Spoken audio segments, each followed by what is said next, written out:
Hello दोस्तों, आप देख रहे हैं डीएलवी न्यूज। हम बात करेंगे देश दुनिया की तमाम 25 काम की और महत्वपूर्ण बड़ी खबरों के बारे में। तो आप इस वीडियो को अंत तक जरूर देखें। कमेंट में ये भी बताएं ये वीडियो आप किस शहर राज्य से देख रहे हैं, और अभी तक आपने चैनल को सब्सक्राइब नहीं किया तो कर दीजिए और बेल आइकन को भी प्रेस कर लें ताकि सही समय पर सही खबरें आपके पास सबसे पहले पहुँचे। तो चलिए नजर डालते हैं आज की तमाम बड़ी खबरों पर।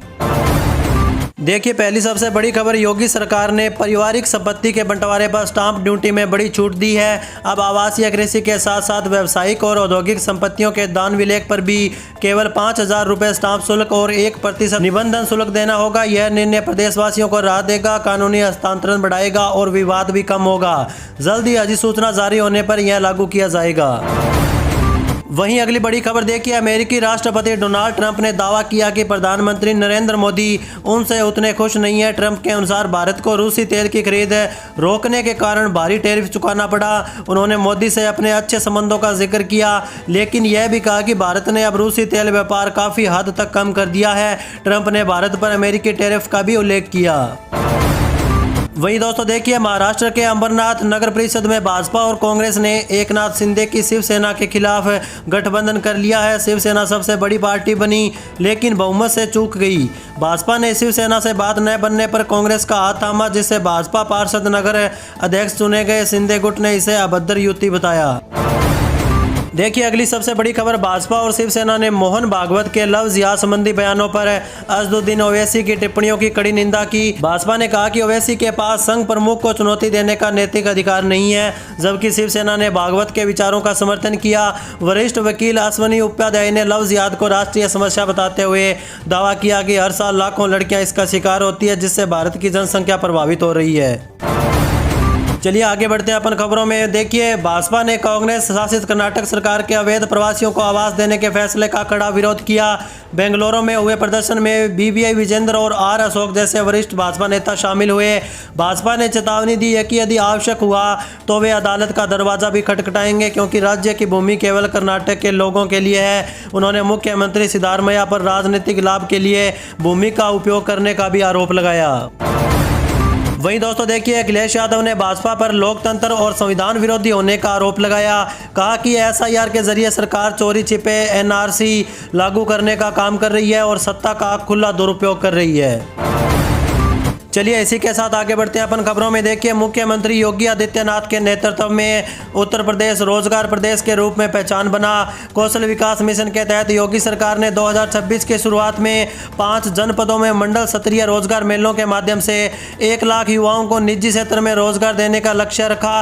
प्रत्येक मेले में 100 कंपनियां 20,000 युवाओं को नौकरी देगी, जिससे पलायन रुकेगा और राज्य की अर्थव्यवस्था मजबूत होगी। वहीं देखिए दोस्तों, उप मुख्यमंत्री सम्राट चौधरी ने बताया कि प्रधानमंत्री मोदी ने मुख्य सचिवों के साथ बिहार की परियोजनाओं की समीक्षा की। राज्य में 7.5 लाख करोड़ रुपए का निवेश चल रहा है, जिसमें 96% परियोजनाओं की बाधाएं दूर कर ली गई है। उन्होंने रेलवे, सड़क, टेलीकॉम और पावर सेक्टर सहित विभिन्न क्षेत्रों में हो रहे कार्यों की जानकारी दी और केंद्र सरकार के सहयोग के लिए आभार व्यक्त किया। चलिए अगली बड़ी खबर देखिए, हरियाणा के मुख्यमंत्री नायब सिंह सैनी ने कांग्रेस के मनरेगा आंदोलन को सिरे से खारिज किया।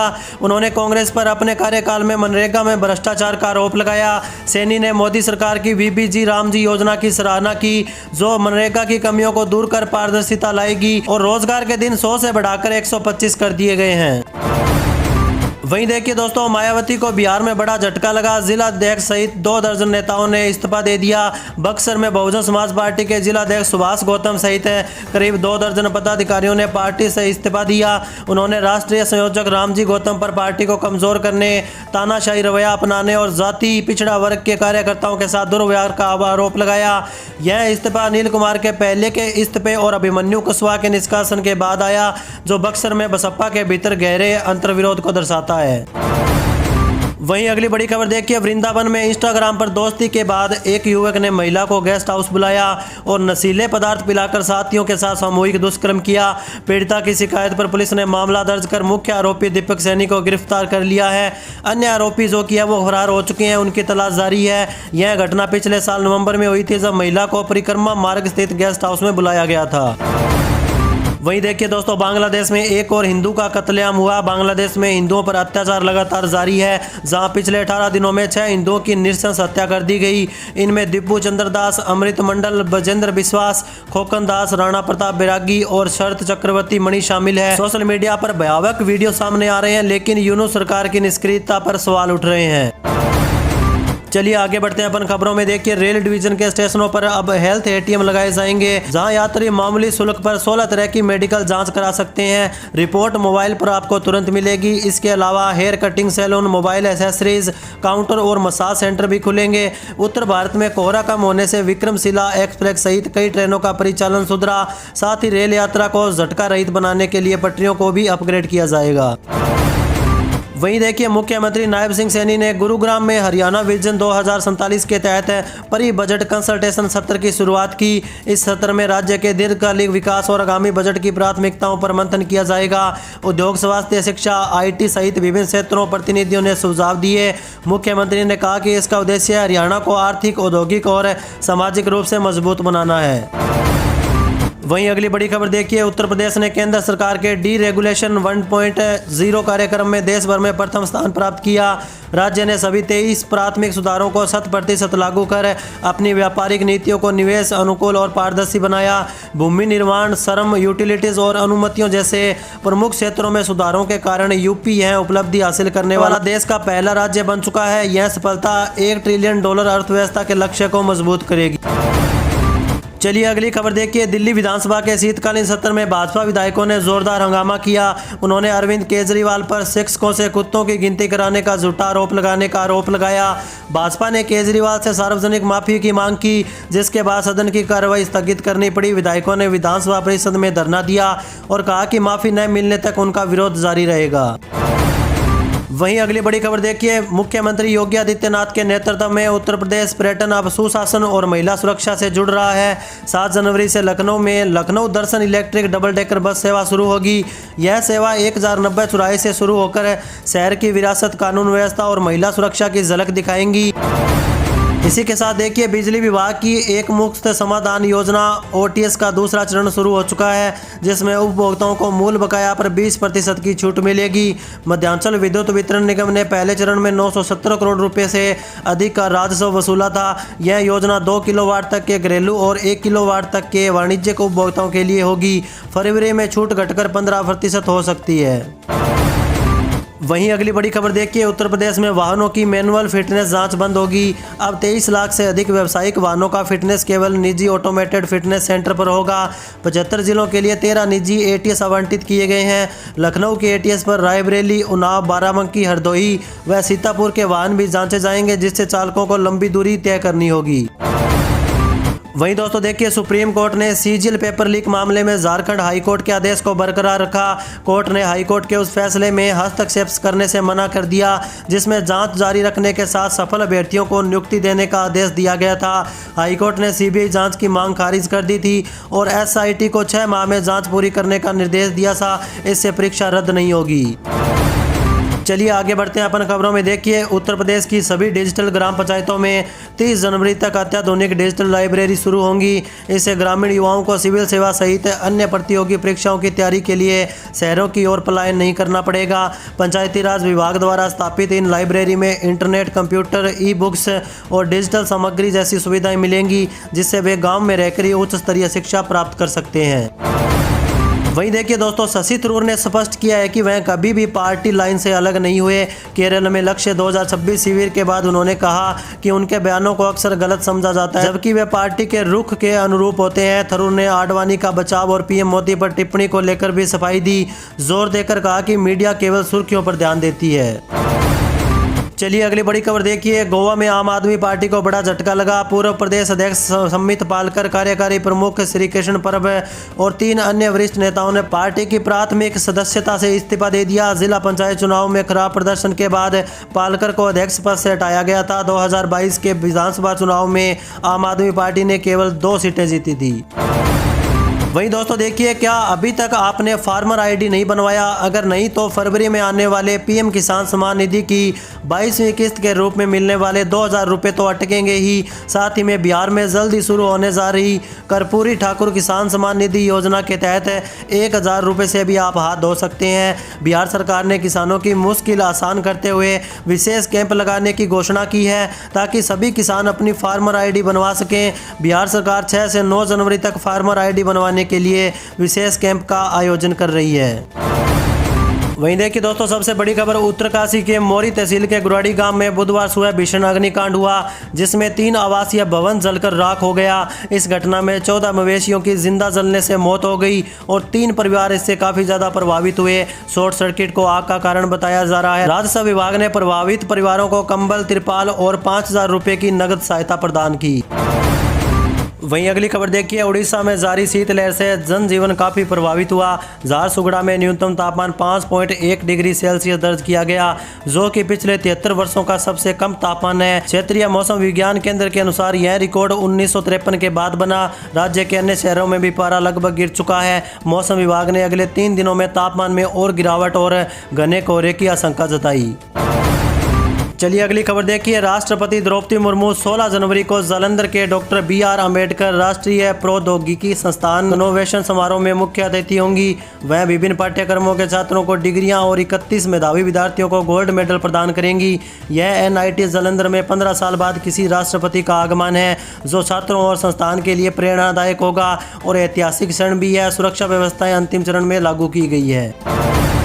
वहीं अगली बड़ी खबर देखिए, नीतीश सरकार पर बिहार निवास को तोड़ने की साजिश रचने का आरोप लगा।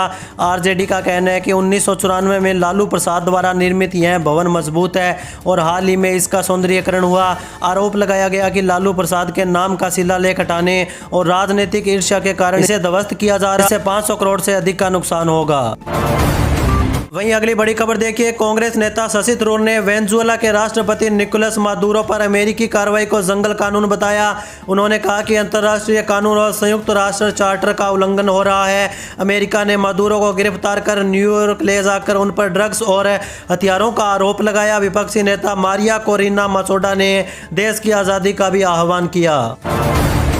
चलिए आगे बढ़ते हैं अपन खबरों में। देखिए, RJD ने नीतीश सरकार पर तेजस्वी यादव के dream project Gopalganj medical college को ठंडे बस्ते में डालने का आरोप लगाया। RJD जिलाध्यक्ष दिलीप कुमार सिंह ने कहा कि सरकार क्रेडिट लेने की कोशिश में है ताकि यह परियोजना रुक जाए। तेजस्वी ने उप मुख्यमंत्री रहते 2022 में इसकी घोषणा भी की थी। RJD ने कॉलेज निर्माण, बरौली को अनुमंडल बनाने सहित अन्य मांगों को लेकर जन आंदोलन की चेतावनी दी है। वहीं देखिए दोस्तों, इंदौर के भागीरथपुरा में दूषित पेयजल से हुई मौतों के विरोध में कांग्रेस ने मध्य प्रदेश में व्यापक घंटा बजाओ प्रदर्शन किया। भोपाल सहित कई शहरों में कार्यकर्ताओं ने सरकार की लापरवाही पर भी सवाल उठाए और नगरीय प्रशासन मंत्री कैलाश विजयवर्गीय के इस्तीफे की मांग की। 16 मौतों और 35 से अधिक लोगों के बीमार होने के बाद कांग्रेस ने तत्काल कार्रवाई न होने का आरोप लगाया। चलिए अगली बड़ी खबर देखिए, ईरान में सरकार की आर्थिक नीतियों और महंगाई के खिलाफ जनता का आंदोलन जारी है।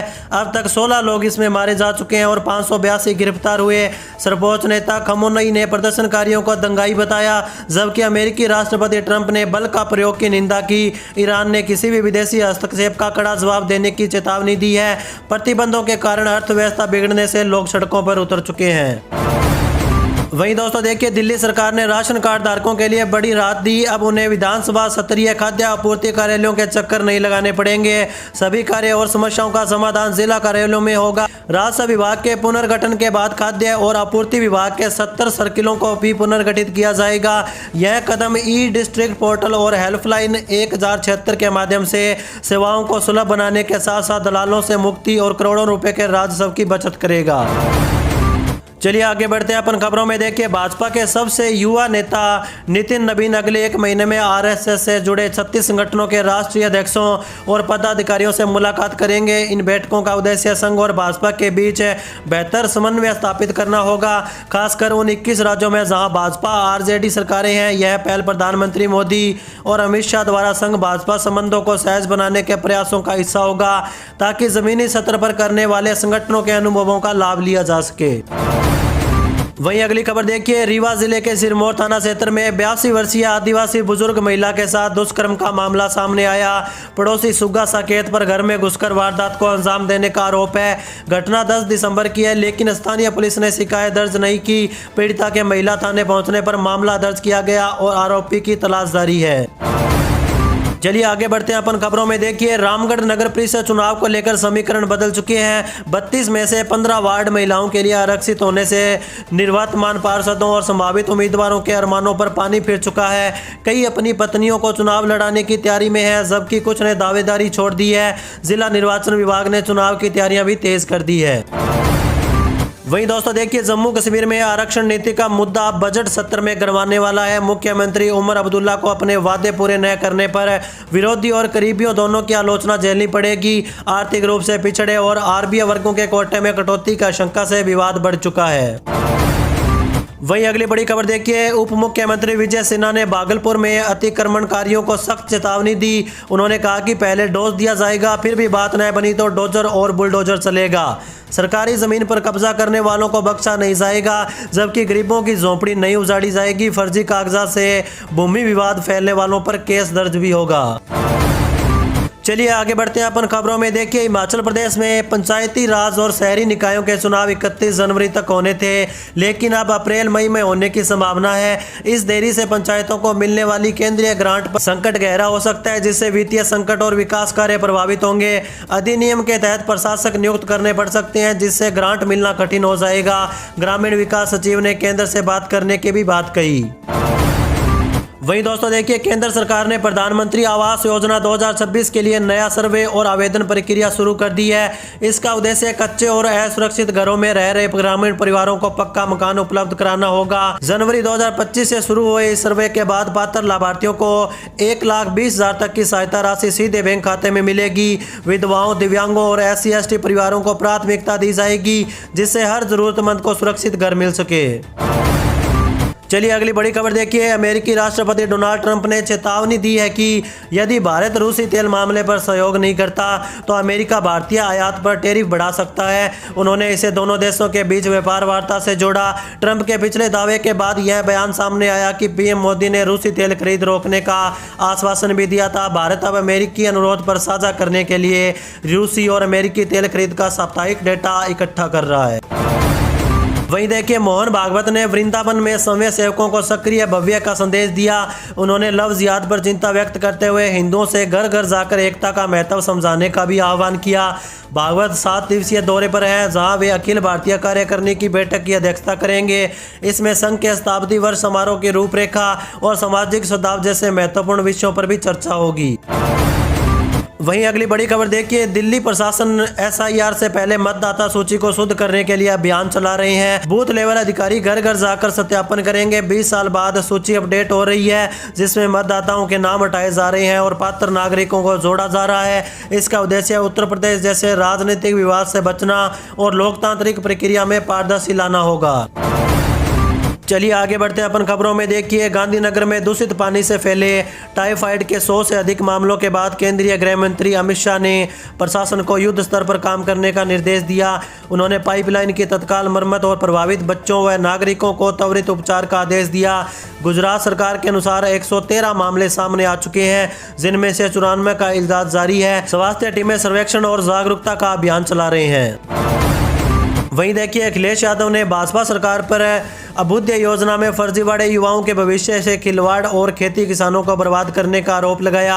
इंटरनेट मीडिया पर जारी बयान में कहा कि भाजपा को शिक्षा, रोजगार और उत्पादन में नहीं बल्कि केवल वसूली कमीशन से मतलब है। अभ्युदय योजना को लेकर सामने आए कथित घोटाले पर सवाल उठाते हुए कहा कि 69 में से 48 संस्थान फर्जी पाए गए। सवाल सिर्फ करोड़ों के रुपयों की वसूली का नहीं बल्कि उन अभ्यर्थियों के भविष्य का है जो उनके भरोसे पढ़ाई कर रहे थे। वहीं अगली बड़ी खबर देखिए, बिहार के बक्सर में अत्यधिक ठंड के कारण बच्चों के स्वास्थ्य को देखते हुए जिला अधिकारी साइला ने अहम फैसला लिया। जिले के सभी निजी और सरकारी स्कूलों में, प्री स्कूलों और आंगनवाड़ी केंद्रों में कक्षा 1 से 8 तक की शैक्षणिक गतिविधियां 5 से 8 जनवरी तक बंद रहेंगी। कक्षा 8 से ऊपर की कक्षाएं सुबह 10:30 बजे से लेकर 3:30 बजे तक चलेगी। बोर्ड परीक्षाएं इस आदेश से मुक्त रहेंगी।